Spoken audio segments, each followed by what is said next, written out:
বাংলাদেশকে এই প্রথম ভারতীয় দালালরা ভারতীয় দালালদের দিয়ে বাংলাদেশকে পরাজিত করা হয়েছে। কেন এই কথাটা বলছি? সবচেয়ে দুঃখজনক খবর হলো বাংলাদেশের ক্রিকেট বোর্ডের পরিচালক যিনি নাজমুল ইসলাম ভাই, যিনি একটা বাংলাদেশের পক্ষে দাঁড়িয়ে সঠিক মন্তব্য করেছিলেন, সেই কারণে তাকে সব জল্পনা কল্পনা, সব ধরনের আলোচনার পরে তাকে সব ধরনের ক্রিকেট থেকে অব্যাহত। প্রথমে বলি, এই কাজটা শুরু করেছিল কে? আপনারা দেখেন কি ধরনের ষড়যন্ত্র। হাই এলাস, আই এম আনডান, এটা আপনি বলতেই পারেন। কেন বলতে পারেন? আপনি দেখেন তারা কি করেছে।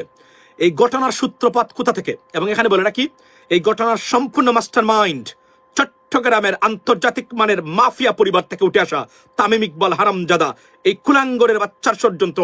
বোর্ড সভাপতি হতে তার না পারা যে ব্যর্থতা, এই ব্যর্থতার দায়, এবং এটাকে ষড়যন্ত্র করে নতুন করে বোর্ড সভাপতি, ক্রিকেট বোর্ডের সভাপতি হওয়ার ভারতীয়দের সহযোগিতা নিয়ে এই ষড়যন্ত্রটাই মূলত এখানে সবকিছুর মূলে রয়েছে কোনো না কোনো ভাবে।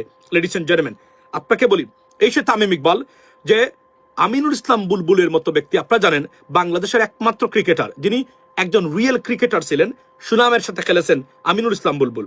এই আমিনুল ইসলাম বুলবুল অস্ট্রেলিয়াতে থাকা অবস্থায় পৃথিবীর ক্রিকেটীয় ট্রেনিং ম্যানেজমেন্টের সর্বোচ্চ ট্রেনিং প্রাপ্ত এবং সার্টিফিকেট প্রাপ্ত হচ্ছেন আমিনুল ইসলাম, একমাত্র বাংলাদেশে এই মুহূর্তে। উনাকে বোর্ড সভাপতি